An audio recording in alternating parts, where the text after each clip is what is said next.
Good evening and welcome to Scotland at 7 on Thursday, the 29th of July. My name's Maggie Lennon, and before we start the programme proper, we'll update you on the latest coronavirus statistics. As of 2 o'clock today, a total of 2,480,253 people in Scotland have been tested through NHS Scotland labs and UK regional testing centres since the start of the pandemic. Of these, 2,137,549 have been confirmed negative, leaving 342,704 with a positive test result. There are 1,398 new cases of COVID-19 confirmed by a test in the last 24 hours, although not everyone with the virus will display symptoms and not all those with symptoms will be tested. There are 13 new reported deaths of people who have tested positive. The number of patients in Scotland who have died from complications caused by the virus infection now stands at 7,924.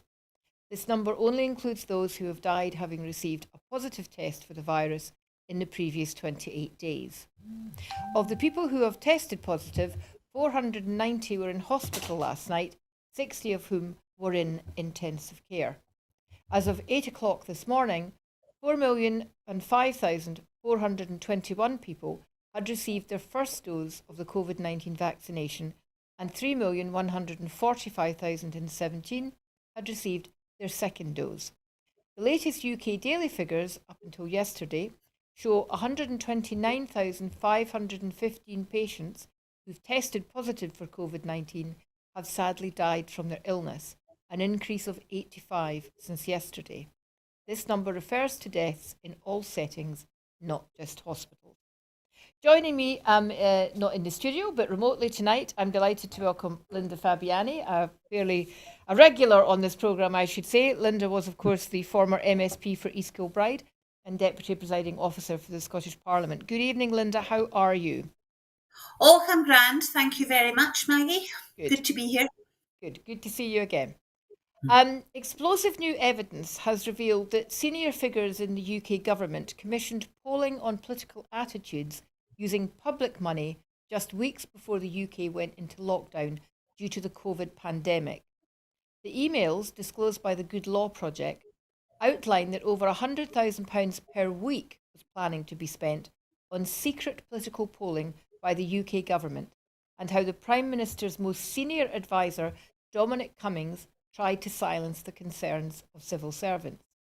The SNP has called for a full public inquiry into the revelation that the UK government used funds for COVID contracts to conduct research related to constitutional issues. Earlier this month, Tommy Shepherd MP slammed the UK government's decision to appeal a ruling which would see them disclose information about secret polling conducted on public attitudes to the Union during the pandemic. Tommy Shepherd MP said, "These revelations are utterly damning for the Tories, which show that they can't dodge scrutiny on these matters any longer. It's clear the UK government was more occupied with dissecting their own political fortunes than tackling the COVID crisis. Spending more than £100,000 for their own benefit is scandalous, and the shroud of secrecy surrounding these contracts using public money is deeply alarming." I guess, Linda, this isn't a surprise. We've known all about the cronyism and the spending of money on contracts and giving it to friends. But are you shocked to discover that this was quite a concerted effort to divert public funds into something that was going to benefit the Tory party alone? I'm actually quite sad to say, Maggie, that I'm not shocked. And it's not all that long ago that I would have been shocked, even under a Tory government. I would have been shocked under Theresa May, even. I would have been shocked.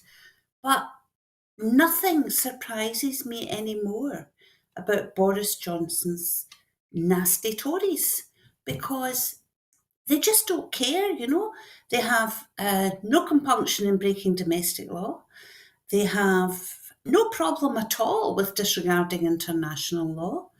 They have no problem at all with bullying or putting up their stooges to bully. I mean, you just have to look at the Nigel Farage stuff with the Royal National Lifeboat Institution. So nothing at all surprises me about these people.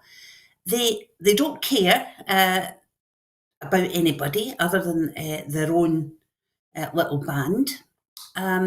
So they think they can get away with anything. They operate in this sort of culture of impunity that they seem to get away with. And thank goodness for people like Tommy Shepherd of the SNP for calling them out in this stuff.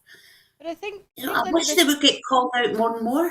I think the thing, Linda, that must surprise people, and you'll know more about this, having just come out of Parliament yourself.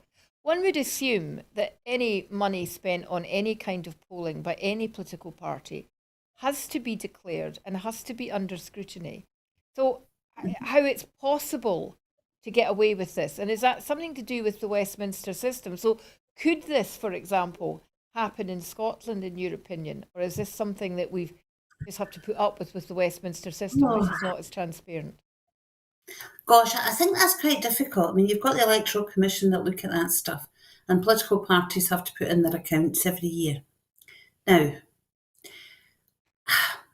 I'm not convinced that the Electoral Commission are as strong as they should be for a start, so I'm quite happy to declare that. But there's also that thing about there's always been the convention that political parties use their own money, however that money is raised, for political purposes, like polling, etc.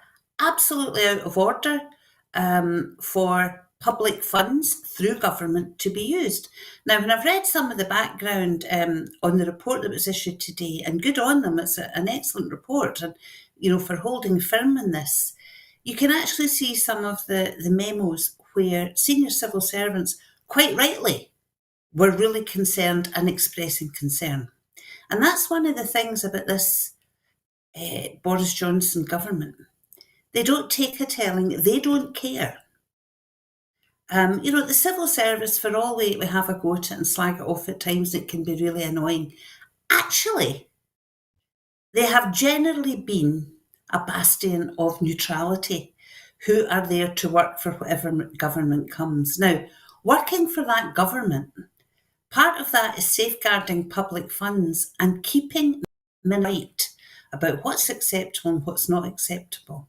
And generally, advice is taken. But you have to look at the history of even the short time that Boris Johnson has led this government. Senior civil servants expressing concern and being ignored. Senior civil servants resigning, disappearing, raising complaints. I used the term culture of impunity, which is a very, very serious term. And my concern is that that's what this government in Westminster is building. And there's so much of it, Maggie, that my real worry is the number of people that I hear saying, oh gosh, what have they done now? I'll have stopped listening. Now that's right up the street. That suits them. They want people to stop noticing. So that's why it's really important that they keep getting called out. As I said, good for Tommy Shepherd MP. Well, yes, because When I saw sorry, the Maggie. report, my first thought was, well, wait a minute, this is old news. This came up several weeks ago. So I suppose it's the same sort of thing, that it does keep happening, and it becomes to normalise that kind of behaviour. Yeah. And that is the danger. So let's keep hoping then that there are vigilant eyes in Westminster. The Chancellor of the Exchequer has been in Scotland today, and reacting to Rishi Sunak's visit, the SNP Shadow Chancellor Alison Thewlis MP said that the Chancellor should use his visit to Scotland to apologise to the people and businesses here for withdrawing furlough support prematurely and risking thousands of unnecessary redundancies. The Glasgow Central MP urged Rishi Sunak to explain why he is shortchanging Scotland on youth jobs and ploughing ahead with universal credit cuts that will undermine the Scottish Child Payment and plunge 500,000 people into poverty, when at the same time he can find £250 million for a UK government yacht. Ms Thewlis questioned his claims about the supposed strength of the UK and pointed out the contrast between the UK being the poorest country per head amongst its neighbours in northwest Europe, while countries similar in size or smaller than Scotland are fairer and more prosperous, saying, it's increasingly clear that the only way to keep Scotland safe from Tory austerity is to become an independent country with the full powers needed to protect jobs and secure a strong, fair and progressive recovery. Well, I'm guessing, Linda, you're not going to disagree with that final statement from Alison. But before we get on to what Alison has said in response to Sunak, his message today felt very one-sided. It was all about what Scotland has done, could do, and will do for the UK economy, and not very much about what the UK has done for Scotland. So, not exactly a two-way street. Would that be a fair summing up of what he had to say today? Well, it's a fair summing up of what's been happening to Scotland over decades. Scotland is there to serve, I wouldn't even say just the UK, part of the UK, the South East in particular. That's a fair summary of what we've been on. I mean, I understand what Alison's saying, and yes, the only way we can change this is to take our own decisions and become independent. The only thing I would say about her statement is that all this asking them to apologise, they don't give a toss. I think it sounds quite weak. I would like to see a bit more of getting the boot in than just asking them to apologise, Mm. It's all very polite. Apologise. They're not going to apologise for anything. No, well, he's not going to take. They're not going to take responsibility at all. I mean, that one of the things that Alison has been very strong on, though, throughout all of this, is the dangers to people when the universal credit uplift Yes. is cancelled, and she's been lobbying harder than anyone really to try and stop that She's been happening. absolutely sound on that whole subject. She knows her stuff and she really feels it as well. That's the great thing about Alison Thewlis. She feels it. She genuinely has empathy for the people that are going through an absolutely terrible time with this. And she understands it and she pushes for a better deal for everyone. And there is a concern. I mean, I noticed the UK government today trumpeting the fact that so many people have gone back and are not on furlough anymore. And of course, we've got the furlough ending at the end of September. And I think it's this Monday that employers are going to have to cough up more for those in furlough. But what we're not is what's behind all that. Well, And when you look at, yeah, that was going to be the next story that I came right. up to. According to the government today, almost 3 million people have moved off the furlough scheme since March. Figures today cover up until the end of June and show the fewest number of people on furlough since the scheme was launched in 2020, down from a peak of nearly 9 million at the height of the pandemic in May last year. 1.9 million people remained on the scheme by the end of June, more than 500,000 fewer than the 2.4 million at the end of May. And Chancellor Sunak has welcomed those figures, and it was something he talked about when he was in Scotland today. However, he was accused by Scottish politicians of withdrawing the universal credit £20 uplift and the furlough scheme prematurely, risking putting 500,000 people into poverty. So like you, I'm wondering whether that's any kind of measure, because how many of those no longer on furlough are still in work? Do we know Exactly. how many of them have lost their jobs? Do we know how many may have had their hours cut or their conditions tampered with, maybe going from full-time to part-time or whatever? So it's not really a measure of anything, is it? No, absolutely not. That's my concern. And in the small amount of information I was able to research, the number of young people, particularly in the hospitality industry and stuff, who were on furlough and are not in furlough now, I'm not convinced they're all happily back at work and working the same hours that they were before. So I think there is a real concern there that there's only half of the story being told. And I think when it comes to the end of September, and particularly, all this stuff will come home to roost. And, going back to what Alison had said before, they're trumpeting this, they're going on, about how hard things are, austerity, and they can still fork out millions and millions of pounds for a blooming boat to take the royals round the world. It's the imbalance is immeasurable. Well, and And insulting. yeah, Insulting to it's people as well. absolutely insulting. Of course it Insulting is. to Yeah, people's intelligence. I think yeah. it was last September, wasn't it, that furlough was meant to finish? And it was literally at the last minute, when we Mm. know that a lot of people had been made redundant because companies couldn't afford to take them back on, that they changed their minds and extended it. And I think that's maybe what Alison Thewlis was referring to. She was talking about the kind of last minute treatment of furlough. And it is obviously the case, and if you've not been on furlough, you might not know this, that companies have had to put more of their own money into the pocket to help people. And if you're still one of these industries which have only just been allowed to reopen, that's going to have put a massive strain on you. I think one of the interesting things that we do need the figures on it, and we won't know the figures probably for at least a year after the pandemic is finished or we're back to normal, is just how many businesses haven't made it, how many businesses have failed. Obviously we know the big high street casualties, but I mean, I look around where I live in Glasgow, and there's certainly one or two bars that haven't reopened, and I don't know whether that's they're never going to reopen or they're just waiting until things do get a bit more back to normal. They're not places that were ever able to take advantage of the sitting outdoors and having a drink. But I think that will be the real measure, and this.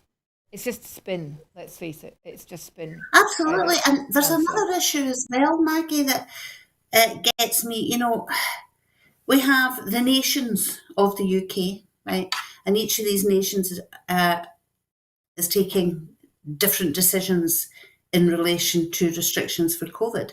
So the restrictions in Scotland, the safety measures in Scotland and in Wales, I'm not sure where the north of Ireland is, but Scotland and Wales are being stricter than England in terms of not just the social aspect, social distancing and masks and stuff, but also in terms of saying, please work from home if you can, please allow people to work from home if you can, and not having the same numbers of people at social events in different venues and things. So whilst we have a government that is taking real care over this stuff, we have the government in charge of the purse strings, which is almost forcing the issue. And perhaps, well, they're creating unrest because you get a lot of proprietors of places saying, why are we so restricted when they're not south of the border? And when they're not getting the funding to help them with that, that will get even more so. So it's creating divisions as well, and it's creating senses of injustice. And I don't think that's fair, where you have nations that are entitled to make their own decisions. If UK Central is absolutely determined to be the ones that make all the decisions in relation to funding and indeed the economy, they should have a bit more respect for the decisions that have been taken in Wales and Scotland as to how to get out of the pandemic. If the four-nation approach was to really mean anything, it should be a four-nation approach that's built on consensus and not the other three nations having an economic gun held to their head. Absolutely. So do you think then, I mean, obviously one of the fallouts of this is going to be, how did each of the four nations deal with this? Do you think there's a chance that because Scotland has often had to follow or seem to have to follow what England are doing, even when it seems against our best interests or against what the First Minister would do, what kind of impact is this going to have on how people feel about independence? Is it going to, it's a big question, and I'm not really expecting you to give a full answer tonight, but something to think about, I'm sure we'll come back to it in future programmes, is how will this influence people's view about the union? Will it make the union stronger, or will it actually show up the weaknesses of the union? Without politicising it, that's the thing. Nobody wants to politicise this issue. Well, that's not fair, actually. The opposition are quite happy to politicise it. The government doesn't want to politicise it. So what's your gut feeling on that, Linda? Oh gosh, it's a big question. I'm sure you've thought about it though. I think there's folk on both sides of that argument. I mean, I think you have hardcore unionists who will never change their view and will always support the line of UK, and you have hardcore independistas who will always support independence. The question is the people in the middle and what impressions they are getting about what's going on and what they are picking up. Now, I actually think one of the things that's going to make a difference is the fact that England has stopped so many restrictions and more or less saying to people, it's up to you, responsibility is yours, and see if it all goes wrong, you're all to blame, it's not the government, right? Whereas Nicola Sturgeon and Mark Drakeford in Wales have been much more careful and still keeping it as a government responsibility to keep their nation safe. And I think as we start to see the differences in that, and I'm pretty certain that the differences will show up at case levels, I think people will start to think about it a bit more clearly. And in that regard, again, I would quite like to see both Wales and Scotland being a bit more bolshy about some of this, because I think people would start to appreciate really having the differences shown. And I think that could be quite important. And I think making it clear that some of the decisions that have been made because of economic pressures brought to bear, and I don't think people are often aware of that. We talked about the impact on young people, and it would appear that young people, at least in Scotland, are maybe going to have a voice about all of this. Children and teenagers have asked the Scottish Government to let them feel young again. I know the feeling. As the country recovers from the COVID-19 pandemic. Having experienced 18 months of stress and disruption, young people want the government to produce a clear national plan for similar crisis situations with a focus on education. These calls are part of a set of powerful asks for government from a group of young people in a report published today called Scot Youth and COVID-2, Young People's Participation Through Crisis. The report by A Place in Childhood and supported by the Children and Young People's Commissioner Scotland also includes plans to develop these asks into a Scotland-wide manifesto for change. The 25 young consultants involved in the report, aged 11 to 17 from Glasgow, Aberdeen, Edinburgh, rural Falkirk and rural Stirlingshire, worked together from March 2021, reflecting on the return to school in the autumn of 2020 and their experiences of the winter lockdown. They made a series of wide-ranging calls, including redesigning assessments, recognising that teachers have struggled in the pandemic and that they too need to be supported, schools and teachers ensuring that workloads are not overwhelming, and the creation of school-based discussion groups that could feed into government plans, so that children and young people can be a key part of ongoing improvements. Young consultant Amy, 17, from Denny Falkirk, said, "The Scottish Government needs to recognise that young people are crying out for help. We need more mental health support. We want our exams and our schooling to be sorted. We need them to be clear on restrictions. And we've been asking that for so long. They're going to have to listen to us and they have to make a change." Their asks cover the issues that affected them throughout the pandemic, such as motivation in school, well-being, uncertainty, addressing inequalities, helping with transitions from primary to secondary school, exam years and recovery from the pandemic. They also emphasised the need to act on local environmental issues and climate change. That's quite a list. The young consultants will now gather the views of children and young people from across Scotland, focusing on listening to those who feel least heard over the pandemic. The aim is to create a Scotland-wide manifesto for change that represents the needs of as many children and young people as possible to ensure they are a key part of decision-making as the country moves out of the pandemic. Bruce Adamson, Children and Young People's Commissioner of Scotland, said, "Children and young people have the right to have their opinions heard in all decisions affecting them, and that has not happened enough during this pandemic. To counter this, young consultants have created a hopeful, productive and positive set of asks from sharing their experiences, and we must listen to them and children and young people across Scotland." Obviously, Linda, this is an initiative to be applauded, but is it not the case that it isn't just young people in Scotland who are needing help and support after 18 months of suffering stress? So is there something we can all learn from this approach? Oh, absolutely. Something we can absolutely all learn. And like you, I mean, I welcome this and I say good on them. I'm really pleased the Children's Commissioner's involved in supporting this.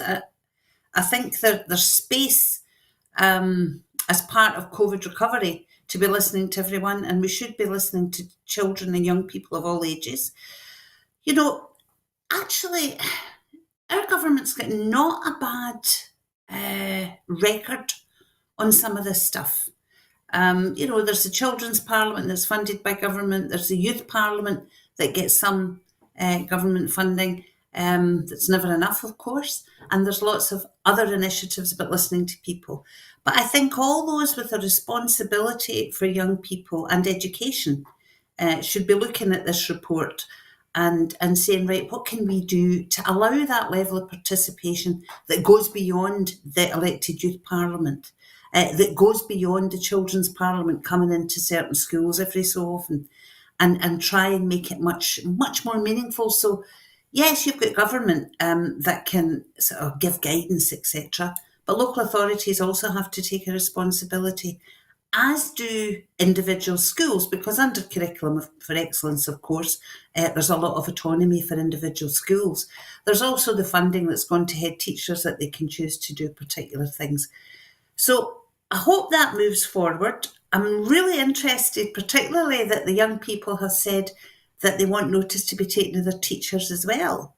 So they are, Maggie, recognising straight away that it's not just children and young people that have been affected, but, adults like the teachers have been affected, and people in all sorts of professions have been affected, elderly people, perhaps with isolation. So I think as part of the COVID recovery, the voices of everyone's got to come in, and we've got to get a lot better at participation.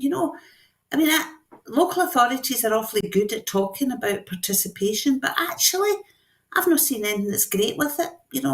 The odd thing here and there. This is the problem, isn't it? You're absolutely right. Participation is important, and we want our citizens to be engaged, but there really isn't structures for that. And I wonder whether, with the best will in the world, this just doesn't become another talking shop, and really how much has changed. I think you're right. I think there's potential for the schools to make changes, but I think quite a lot of the things that the young people have identified as needing to change within schools has already been accepted and agreed really by the Scottish Government in terms of education, certainly around assessments and things like that. In theory, yeah. But that's the thing, for real participation to happen from either young people or any group in society, ladies of a certain age like ourselves, for example, Linda, there needs to be a structure. And this is maybe where it's about looking at things like local government and local representation. Local government in Scotland is too big, let's be honest. I mean, a local authority the size of Glasgow City Council, for example, is massive. And how much real input do local people have on that? And yet community councils don't seem to have any power at all. So maybe this is something that needs to be considered. And I don't know whether it is being considered by Scottish Government. And I know you're out of Parliament now, but are you aware of any discussions before you left or moves towards a recognition that for real citizen empowerment, we need to look at our structures differently? Absolutely. I've been aware of it for a very long time, for the whole time I was in Parliament. We talk about it an awful lot. Everybody starts from this cliche that power should be devolved as far as possible down to those to whom it affects, right? So, which is a great, it's a great phrase. And of course, it's as it should be. But we do have structures that don't actually allow that. And we have the odd initiative like, participatory budgeting for communities. Well, certainly in the area that I worked in, I saw wee things here and there, but I didn't see anything real. And I think there's an issue about local authorities not wanting to let go their power, whether that's at councillor level or whether it's at senior officer level. I think there's an issue there. Community councils, every so often you get a very active one, but more often you get them running about trying to get community councillors, Yeah. I would like to see a bit of power and resources as well, financial resource, put down to small neighbourhood initiatives. And if I could just use South Lanarkshire as an example, because that's where I worked. East Kilbride's part of South Lanarkshire, which is a great big authority. And with the best will in the world, the problems in East Kilbride weren't the same as the problems in Biggar. So having the same top-down solutions for issues in small rural places that you have in, urban places just doesn't work because people have different priorities. And yes, Local authorities can say you get economies of scale if you do everything the same right across their area. But sometimes benefits are not always financial. Yeah. Yep. Give people the decision on what the money in their area can be spent on and what's important to them. And as I say, it doesn't have to be the same in Hamilton as it does in Lanark. And you've maybe hit the nail on the head there that local government doesn't really want to give away so much of its power because it seems to have had a long battle in getting so much the power it does have from central government. And there's a natural tendency to hang on to it. There are, of course, great models in Scandinavia where there is real kind of citizenship power, something that, Leslie Riddick, for example, is very strong on. So, but all power to the young people, and I hope it does have some impact. And maybe it's something we can revisit on Broadcasting Scotland in a few months, maybe have some of those young commissioners on to see if they really feel it's more than just a talking shop. An independent inquiry into Malta, into a car bomb murder of the anti-corruption journalist Daphne Caruana Galizia, has found the state had to bear responsibility after creating a culture of impunity. Miss Galizia was killed in a massive explosion as she drove out of her home on the 16th of October in 2017. Prosecutors believe the businessman Jorgen Fenech, who had close ties with senior government officials, masterminded the murder. Fenech, who was awaiting trial for association to murder, denies all responsibility. 3 men suspected of setting off the car bomb were arrested in December 2017. One has since pleaded guilty as part of a plea bargain and is serving a 15-year jail term. The other 2 are awaiting trial. The self-confessed middleman has turned state witness and was granted a pardon. The inquiry, conducted by one of the serving judges and 2 retired judges, found that a culture of impunity was created by the highest echelons of power within the government at the time.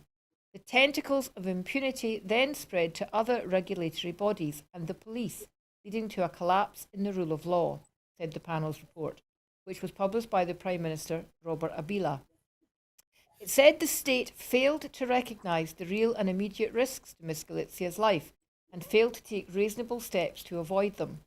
The inquiry board said that it was clear the assassination was either intrinsically or directly linked to Daphne Galizia's investigative work. The former Prime Minister, Joseph Muscat, resigned in December 2019 after Fenech's arrest. Media later also revealed close links between Fenech's ministers and senior police officers. The judges have called for immediate action to rein in and regulate the links between politicians and big business. Linda, this story is almost unbelievable. A EU member state is behaving like a failed state. Corruption, contract killings, government and police in the hands of criminals. This is unbelievable. It's absolutely stunning, and it's just so sad what happened, but horrific when you read this report. And the idea that the police, government, and criminals not so much working together as turning blind eyes, perhaps, to what's going on, and that's back into that culture of impunity. And I think they described it in the report as tentacles of impunity. So it goes out from the top and spreads. And before you know it, you have an entirely corrupt, failed state. It's just horrendous. And, being a member of the European Union, I hope that the European Union will take a view on this, and I'll be interested to see what it is. Malta's certainly not the only state in the European Union that have got lots of issues. I mean, there's the stuff going on in Poland just now as well that the appropriate EU bodies are looking at. And there's a lot of stuff happening, across Europe and in Hungary in particular. Across the world. Hungary, Hungary haven't been kicked out of the Aye. EU, so I wouldn't hold your breath. The sort of last bit of that story is interesting, though. Links between politicians and big business are being condemned. Now, there's something that Mr. Johnson should be thinking of, because if any government has links between politicians and big business, it's the UK. We'll see how that story develops, but it was, I think, quite shocking to hear that about Malta and not some tin pot dictatorship somewhere else in the world. Craig Murray, the former UK ambassador to Uzbekistan, will be the first person to be imprisoned on the grounds of jigsaw identification in the UK, following senior judge Lady Dorian sentencing Murray to 8 months of incarceration following a contempt of court charge citing jigsaw identification relating to the trial against Alex Salmond. In May, Lady Dorian said that in her view, Murray had intended to release identities of Salmond's accusers. And while Mr. Murray has always denied that, Lady Dorian argued identification may be possible if his reporting of the case was read in connection with other materials already in the public domain. And this imprisonment comes after the announcement by the Supreme Court that it will not hear his appeal. Linda, as chair of the Scottish Government inquiry into the Scottish Government's handling of the Salmond case, do you have any comment on this? Well, I'm not going to comment directly on this particular issue or case because that would certainly not be appropriate. Jigsaw identification, I understand the need for anonymity for people who come forward to report crimes of a sexual nature. I understand the concept of jigsaw identification. I read into it quite a lot. I looked at it closely. And I think it's a very important part of our law. Can you just explain what it is for people who may not be familiar with the term or Well, the it's a concept? case of, the law says that you can identify the complainer in a case, a sexual case, where someone is accused. But jigsaw identification comes where, for example, if you could take, like, let's say 6 different newspapers printed a story all giving a different fact about one of the alleged victims. If you could put these facts together and identify the alleged victim, that would be jigsaw identification. Okay. So the newspapers are very, very careful generally. The media is generally careful about what they would say about any alleged victim. So the prosecutors claimed then it clearly was a breach of the law because it was intention to identify the complainants. Murray's team are claiming that it is actually an attack on free speech and the possibility of effective journalism in the UK. Do you think that's a fair comment by Murray's team? Well, I think there's always going to be a clash between those who believe that with free speech you can say absolutely anything and those who believe that some things should remain out of the public domain and be anonymous. You're always going to have that clash. I mean, I think it's very important that the rights of alleged victims of sexual assaults are protected. And I suppose it's about journalists and journalism being responsible, and that is a thin line. I'm sure we'll hear more about this. There are planned demonstrations, I believe, tomorrow when he's due to submit himself to the police, so we'll see.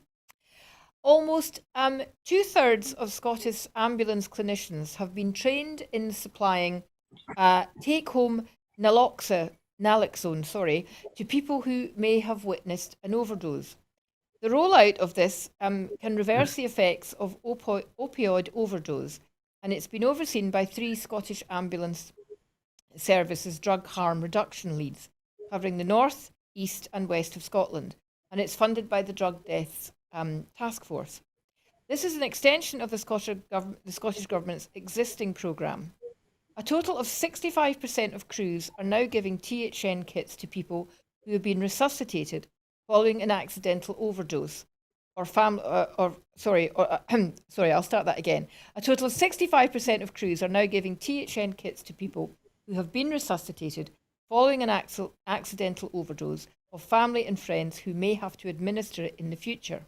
The remainder of the clinicians will be trained through the second half of 2021. Around 80 kits are currently being supplied to those at risk and their families every month. These kits can be used at any future overdose while waiting for the ambulance to survive. The Scottish Ambulance Service is also working closely with health boards, treatment services and people with lived and living experience to connect people who use drugs and the appropriate support services. Linda, this week we already covered a story about new drug services that can be delivered on the same day as they're requested which is being trialled in East Ayrshire with the idea that this can be rolled out across Scotland.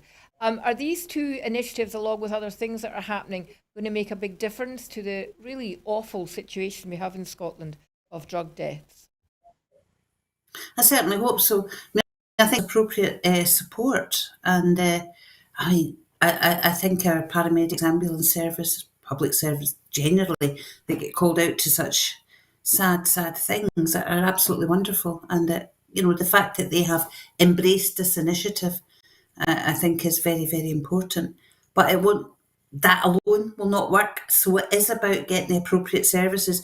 I'm really interested in what you just said, Maggie, about the East Ayrshire pilot, about getting people support, appropriate support on the day they request it. I hadn't heard about that. Now, I'm really pleased to hear about that, and I hope it applies to alcohol as it does to drugs, I because think there's at the moment a real issue. the East Ayrshire programme is only for people who are drug users or suffering from addiction. But All the plan right. is that this is going to be rolled out, I think, across Scotland in September or October as part of the national response. Well, that's good. I mean, I know that Angela Constance, the minister who's responsible for the programme, is working really hard, and and in particular talking to those who have direct and indirect experience of either being or being close to a drug addict. So I'm really pleased to hear about that initiative. Pleased to hear it's been rolled out. Interesting to see how it goes.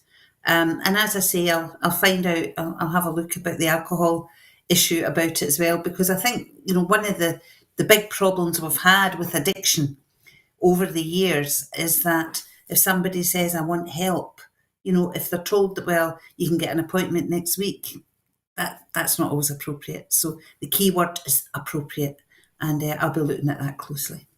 Another issue that we've been suffering from during the pandemic, of course, is social isolation and Oh, loneliness.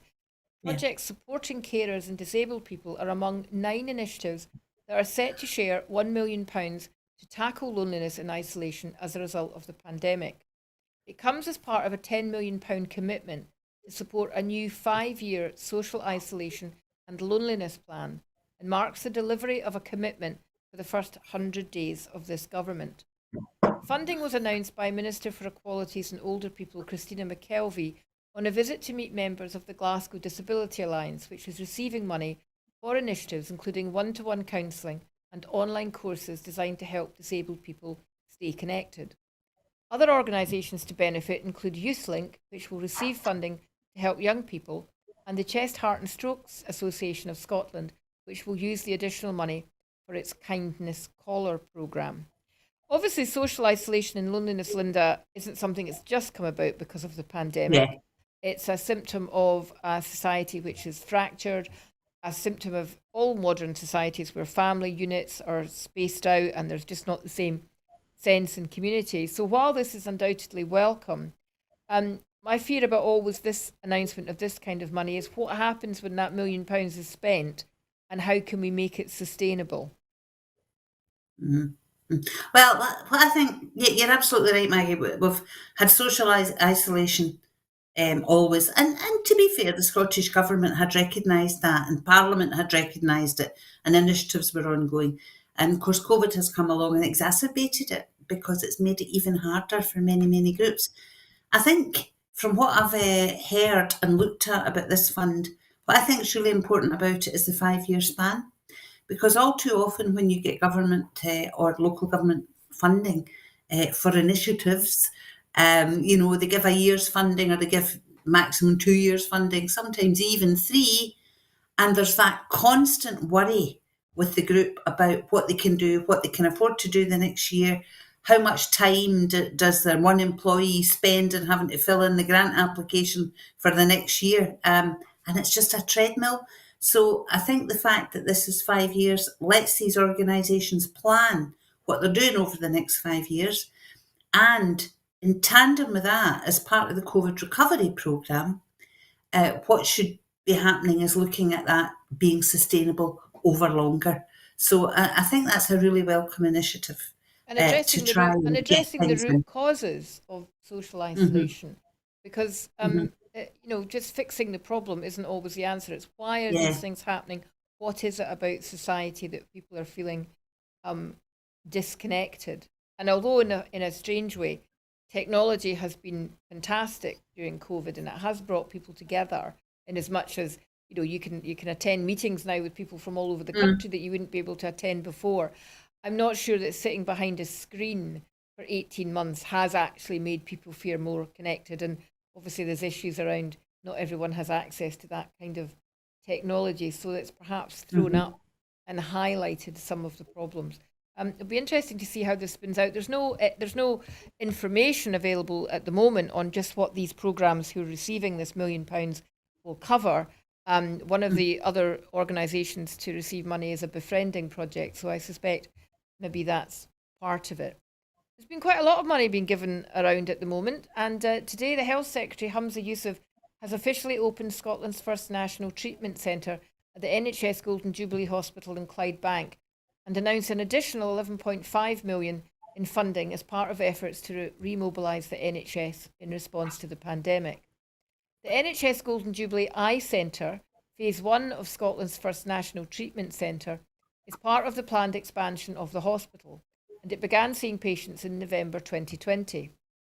Work on the second phase of the National Treatment Centre is already underway and is expected to be completed by June 2023. This will enable the NHS Golden Jubilee to carry out thousands of additional hip and knee replacements and other orthopaedic procedures annually, as well as significantly expanding diagnostic testing and general surgery. Mr Yousaf thanked staff at the National Centre, which has trebled its endoscopy programme and other services to treat cancer patients during the pandemic, and he announced an additional 11.5 million to help reduce waiting times as part of the NHS remobilisation efforts. So the NHS Golden Jubilee Hospital is already Scotland's national hospital for a range of elective surgeries. It's known for its work with cardiothoracic work, with heart and lung work, orthopaedic work already. So it's very welcome to see this being developed. But I'm just wondering, presumably 11.5 million is just the tip of the iceberg that's going to be needed to really get the NHS remobilised and get us back up to where we were before the start of the pandemic, Linda. Yeah. Do you know, I'm so pleased that the Golden Jubilee was taken into the NHS by our government. I think it was a really, really good move, because I remember when it was built, because I know Clydebank really well, and it was private and intended to be. So I'm so glad it's now part of the NHS as the National Treatment Centre, and it gets a fabulous reputation, for us. Yes, it's great that it's having the expansion, but you're absolutely right. There's going to be a lot more money required to go into the NHS.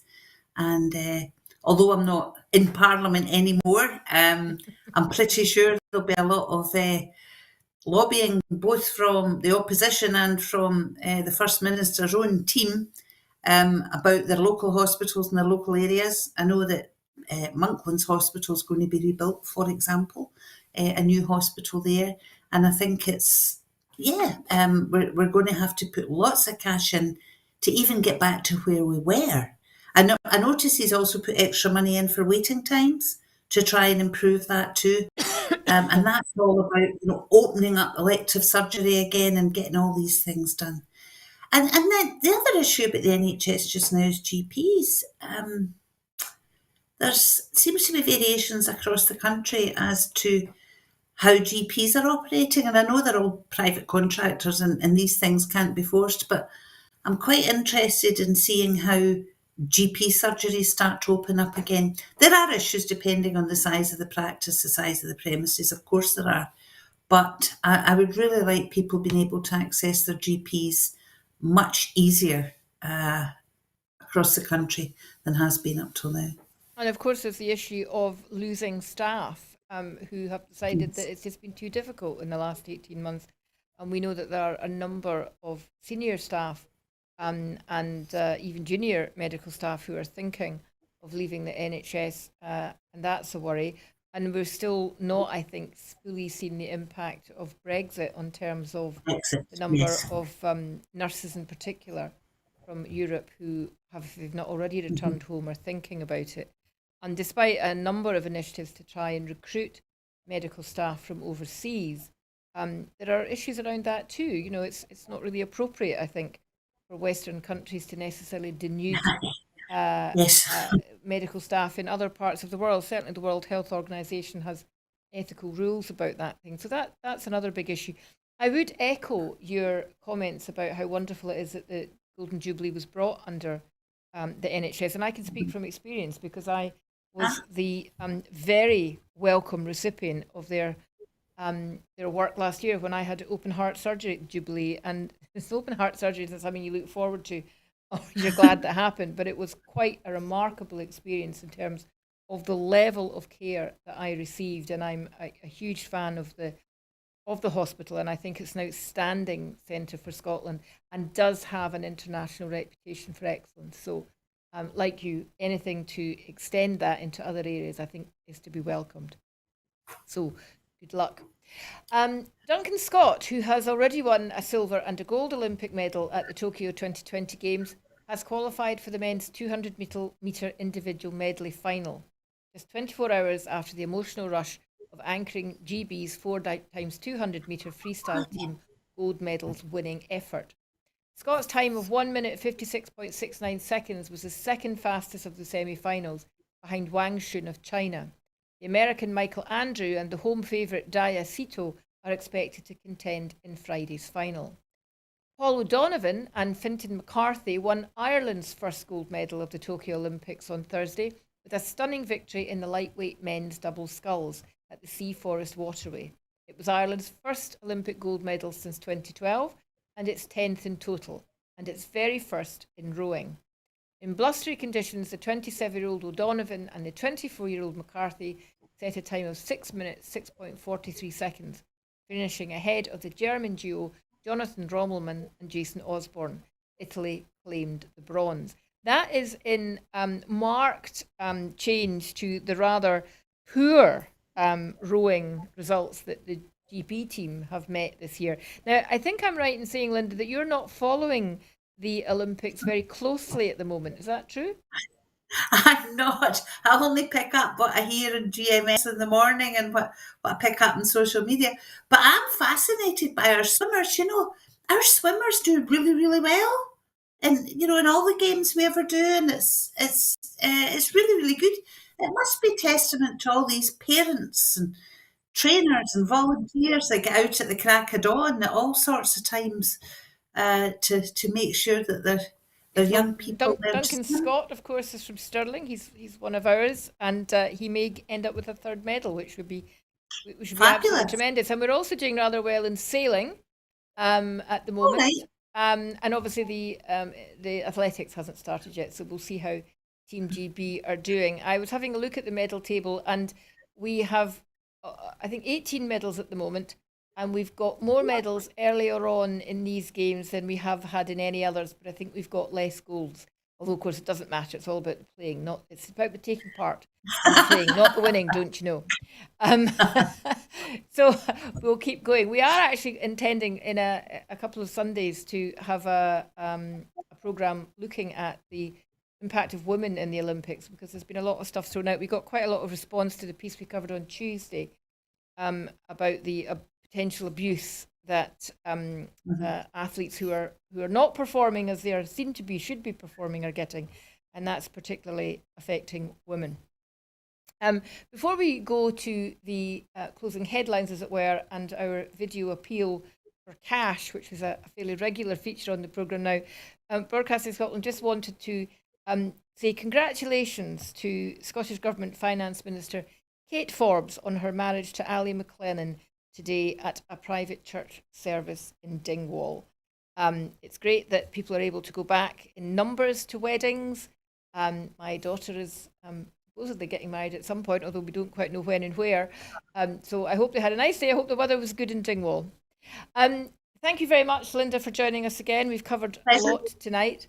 As we say at the end of all of these programmes, it takes money to make the programmes. It takes money to keep the studio going. We've lost a few supporters over the pandemic period. A lot of people have found money a little bit tight. But if you have enjoyed tonight, if you want to see us continue to make programmes as we move hopefully towards constitutional change in Scotland, with all the fantastic ideas that the producers have for this small outfit, then please consider supporting us by a donation. Go on to the website www.broadcastingscotland.scot/register to become a regular donor. Your money will be greatly appreciated and it won't go to waste. We all do this out of the goodness of our hearts in our own time, but even so, the electric bills, as you can imagine, are fairly high. Thank you very much for watching tonight. Have a nice evening, and I won't see you tomorrow, but I will see you on Sunday for the Full Scottish. Thank you.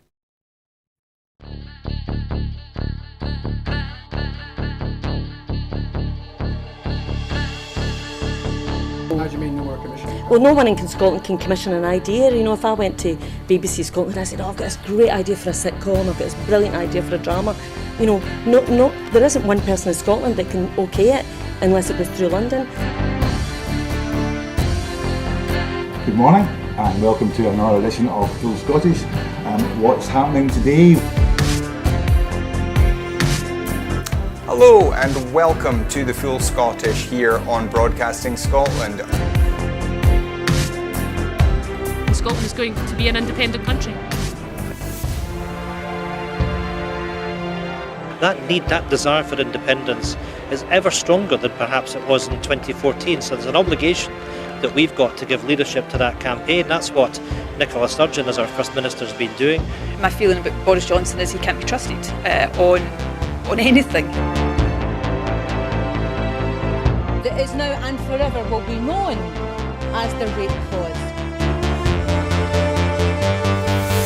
I'm old enough to remember going into Europe in '73, and I remember how much of a razor's edge that was battling stone.